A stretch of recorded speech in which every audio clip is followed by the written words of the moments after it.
శ్రీమాత్రే నమః. సద్గురు జ్యోతిషాలయం 2025 నవంబర్ రాశి ఫలితాలని మనం ఇప్పుడు తెలుసుకోబోతున్నాం. గురు అతిసార ఫలితాల్లో ధనుసు రాశి వారికి ఎలా ఉందంటే ఆల్రెడీ అర్ధాష్టమ శనిలో ఉన్నారు. ఓకే, గురు గమన ప్రారంభం 18 తారీఖున అవుతుంది. కర్కాటక రాశి ఉచ్చస్థాయి. ధనుసు రాశి వారికి 8వ ఇల్లు ఆయుర్భావం మీద కూర్చొని ఉంటుంది. ఇది ఆరోగ్యం, గుప్త లాభాలు, అన్వేషణ, మార్పులు, ఆధ్యాత్మిక అనుభవాల మీద ఉంటుంది కాబట్టి ఆధ్యాత్మికంగా అభివృద్ధి ఉంటుంది. ధ్యానం, యోగం, మోక్షం ఇవన్నీ కూడా ప్రయత్నం చేసుకోండి. తీర్థయాత్రలు చేయండి. పాత పెట్టుబడుల ద్వారా కాస్త లాభం వచ్చే అవకాశాలు ఉన్నాయి. మిశ్రమంగా పొందుతారు. వారసత్వం లేదా పితృస్థితి లాభం ద్వారా కోర్టు కేసులు ఉండడమో గొడవలు అనేవి ఉండడం కూర్చొని సామరస్యంగా తెచ్చుకుంటే మంచిది. కుటుంబంలో సఖ్యత, తల్లిదండ్రులది సంతోషం ఉంటుంది. విదేశీ యాత్ర వల్ల అనూఖ్యమైనటువంటి మార్పులు వచ్చే అవకాశాలు ఉన్నాయి. విదేశీయ పెట్టుబడులు, విదేశీయ వ్యాపారం ద్వారా కూడా అనవసర భయాలు రావచ్చు. ఖర్చులు కొంత ఎక్కువగా ఉండే అవకాశాలు ఉన్నాయి. ధనుసు రాశి వాళ్ళు కాస్త జాగ్రత్తగా ఉండవలసినటువంటి ఒక సమయం అని కూడా చెప్పచ్చు. మిశ్రమ ఫలితంగా ఉంది. వృత్తి వ్యాపారాల వారికి కూడా చాలా ఇబ్బందులు వచ్చే అవకాశాలు ఉన్నాయి. ఉద్యోగంలో ఒకసారి బాగుంటుంది, ఒకసారి బాగుండదు, ఒకసారి బాగుంటుంది, ఒకసారి బాగుంటుంది. తర్వాత స్థిరమైన తర్వాత గురు భగవానుడు యోగంగా ఉన్నాడని కూడా చెప్పచ్చు. మీరు చేయవలసినటువంటి పని అంతా కూడాను గురు భగవాన్ని ప్రసన్నం చేసుకోవాలి, శని భగవాన్ని ప్రసన్నం చేసుకోవాలి. ఎందుకంటే అర్ధాష్టమ శని నడుస్తుంది, గురు భగవానుడు కూడా ఉన్నారు కాబట్టి మీరు ఏం చేస్తారంటే ఆ గురు భగవాన్ని ప్రార్థన చేసుకుంటూ దేవాలయానికి వెళ్ళి ప్రదక్షిణం చేయండి. ఒక 16 ప్రదక్షిణాలు చేయండి. దత్తాత్రేయ స్వామి లేదా దక్షిణామూర్తి స్వామి వారికి ప్రార్థన చేయండి. పసుపు ఒత్తితో దీపం వెలిగించండి. మీరు ఎక్కువ శాతం పసుపు వస్త్రం ధరించండి. పసుపు పుష్పంతో పూజ చేయండి. నోరు అదుపులో పెట్టుకోండి. సమాజంలో ఎవరితోనైనా మాట్లాడేటప్పుడు, వాహనం నడిపేటప్పుడు, షూరిటీ సంతకాలు పెట్టేటప్పుడు చాలా జాగ్రత్తగా ఆలోచించి 1కి 4 సార్లు ఆలోచించి పెట్టండి. 2025 నవంబర్ నెల ధనుసు రాశి వారికి రాశి ఫలితాలంతా కూడా ఈ నెల ఎలా ఉంది అని చూసుకుంటే గోచార గ్రహస్థితి ప్రకారము సూర్య భగవానుడు 12వ రాశిలోను, చంద్రుడు ప్రతి 2.5 రోజుకు మారుతూ, కుజుడు 8వ ఇంట్లో, బుధుడు 12వ ఇంట్లో, బృహస్పతి 6వ ఇంట్లో, శుక్రుడు 10వ ఇంట్లో, శని 3వ ఇంట్లో, రాహు 4వ ఇంట్లో, కేతు 10వ ఇంట్లో ఉన్నారు. దీని ప్రకారం గోచార గ్రహస్థితిని అన్నింటినీ దృష్టిలో పెట్టుకొని ధనుసు రాశి వారికి ఆత్మవిశ్వాసం, ధైర్యం, జ్ఞానాభివృద్ధి అవన్నీ కూడా వచ్చే అవకాశం ఉన్నాయి. కొత్త శక్తి, నూతన ఆరంభ ప్రభావం ఉంటుంది. మీకు వచ్చేసి అర్ధాష్టమ శని నడుస్తుంది కాబట్టి కొంచెం నాలుక మీద శని భగవానుడు కూర్చొని ఉంటాడు కాబట్టి జాగ్రత్తగా ఉండడం చాలా మంచిది అని కూడా చెప్పచ్చు. ఉద్యోగంలో ఉన్నతాధికారుల నుంచి ప్రశంసలు వస్తాయి. మీ నాయకత్వం బలపడుతుంది. కొత్త బాధ్యతలు, నూతన ప్రాజెక్టులు వస్తాయి. పనితీరు ప్రమోషన్ లేదా బోనస్ అవకాశాలు వస్తాయి. మాస ద్వితీయంలో కొంచెం స్ట్రెస్ అవుతారు.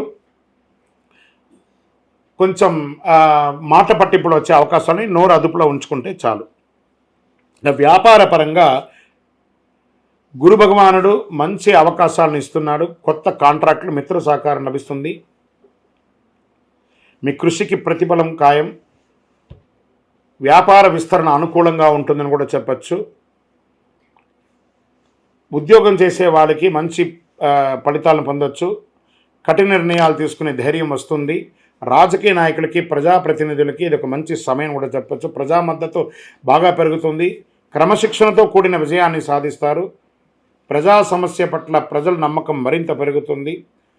మంచి పుటత్వం దొరుకుతుంది. సమాజంలో పేరు పెరుగుతుంది.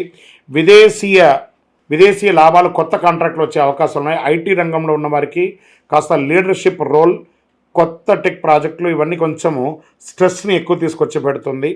మాస ద్వితీయంలో కాస్త జాగ్రత్తగా ఉంటే చాలా మంచిదని కూడా చెప్పబడుతుంది. విద్యార్థులు కాస్త శ్రమ అధికంగా ఉంటుందని కూడా చెప్పడం జరుగుతుంది. కొంచెం కష్టపడి చదవవలసినటువంటి సమయం. క్రీడాకారులకు క్రమశిక్షణతో విజయం సాధించే అవకాశాలు బాగా కనబడుతున్నాయి. విదేశీ విద్యా అవకాశాల కోసం ఎదురు చూస్తున్న వాళ్ళకి గట్టికి ఇంకొక 1-2 మంత్స్లో మీకు మంచి అవకాశాలు రాబోతున్నాయని కూడా చెప్పచ్చు.